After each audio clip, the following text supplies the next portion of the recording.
Génesis, ayer y hoy, aprendiendo del pasado, de Génesis, ayer y hoy. Si se nos ocurriese a todos los argentinos poner un gran espejo y mirarnos, encontraríamos que al vernos muchos no nos podríamos ni siquiera reconocer. Veríamos una cosa diferente a lo que creemos que somos y además nos asustaríamos de saber cuántas generaciones de connacionales han pasado padeciendo en uno de los países más ricos del globo, mejor dotado por la naturaleza y peor distribuida sus posibilidades en su pueblo. Y quizá algunos verían sombras, otros dirían ¿para qué ir tan atrás? Y este espejo reflejaría una parte de una tremenda gravitación histórica. Porque en ese letargo de la Argentina se despertó a mitad del siglo pasado con la aparición del peronismo. En realidad, me voy a corregir, con la aparición de Perón y un grupo de coroneles que el 4 de junio de 1943 se dieron cuenta que el segundo golpe de Estado del país había que transformar en una cosa diferente para no terminar en el golpe de Uribulo. Y profundizaron las cosas para crear un clima prerevolucionario. Pero del otro lado, los sectores políticos de la concordancia, es decir, donde se habían puesto de acuerdo todos para no hacer nada, empezaron a construir una oposición y buscaron de una manera desesperada golpear los cuarteles de Campo de Mayo, donde Ábalos, que era el jefe de acantonamiento de Campo de Mayo, tenía mucho que ver en la construcción de ese nuevo tiempo, y por aquella cosa de los militares, los coroneles siempre buscan un general. Entonces decían, bueno, referenciémonos en el general Ábalos, un grado más. Y los coroneles se dieron cuenta que Ábalos no lo podían contar del lado de ellos, sino del lado de los otros. Y que Campo de Mayo, el principal acantonamiento, iba a estar en contra de cualquier movimiento. Y así entonces hubo un grupo de oficiales del ejército que, recibiendo toda la fuerza de este grupo de civiles que veían que se terminaba su apogeo de ganapanes, le dieron manija y apareció un grupo buscando asesinarlo. Hay que asesinar a Perón y ahí se termina todo. Y lo buscaron con mucha decisión. Y dio la posibilidad de que esta persona que lo buscaba, que estaba al frente de esos escuadrones, después se dio el gran lujo, entre comillas, de ser el jefe que ordenó desde la policía de la provincia el fusilamiento del 56 y luego del golpe del 55. Es decir, todo eso estuvo siempre, si me permiten la expresión, manijeado por civiles que se encontraban ante un nuevo proceso que era la irrupción militar y que no estaban de acuerdo en no ser partícipe del disfrute de la torta para esa casta dirigencial en contra de un pueblo que pasaba miseria. Todo eso se conoció como el preperonismo, donde no había derechos, donde no había aguinaldo, donde no había vacaciones pagas, donde no había ninguna posibilidad, y no había villas, había conventillos, que eran los que dieron el paso inicial.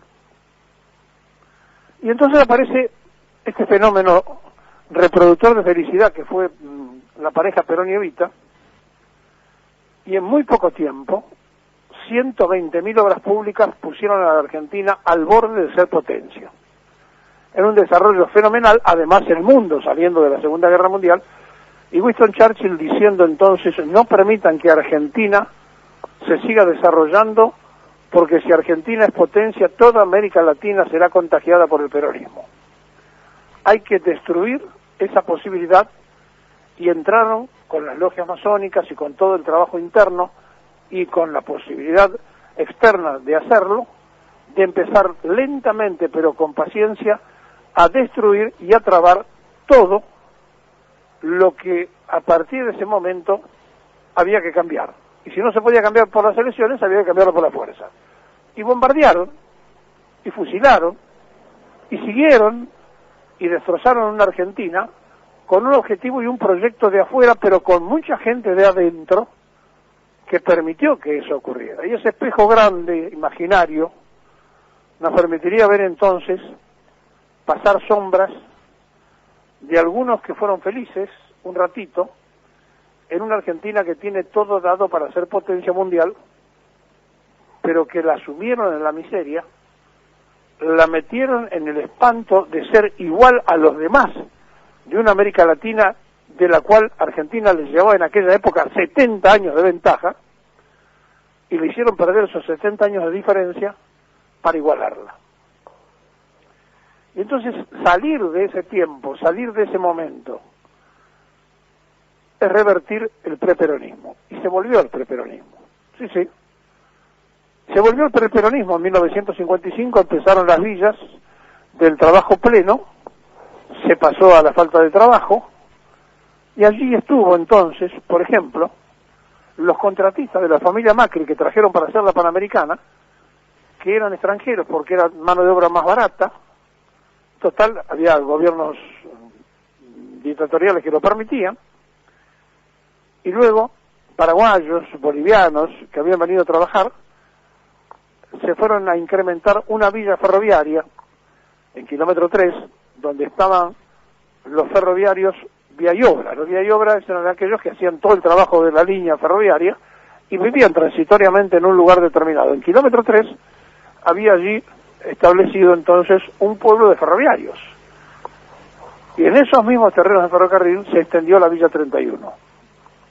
La mayoría no se quisieron volver ni a Paraguay ni a Bolivia, porque les pareció que era mucho mejor estar a 10 minutos del centro de Buenos Aires, una cosa que los encantilaba, y quedarse a ganar en un país donde todavía la moneda les servía más que en los propios países.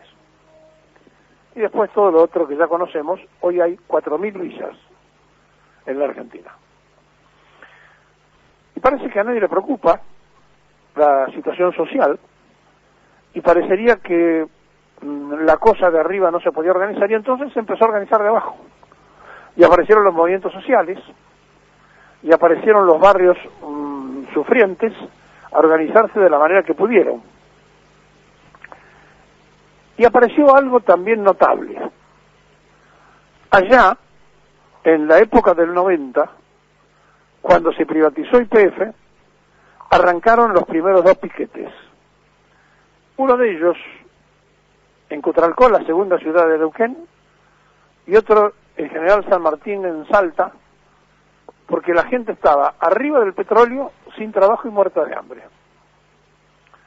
Y se hizo común el corte, la interrupción, el tengo derecho contra el derecho de los demás.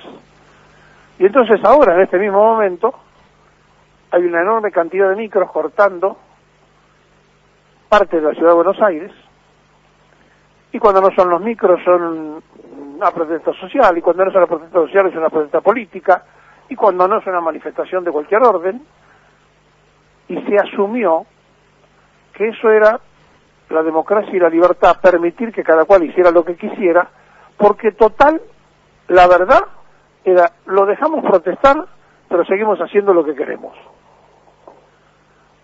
Y el preperonismo entonces volvió a instalarse con fuerza, las necesidades se multiplican, y la sociedad hoy se encuentra sumergida en una pandemia sin tener lo que tuvo aquel tiempo.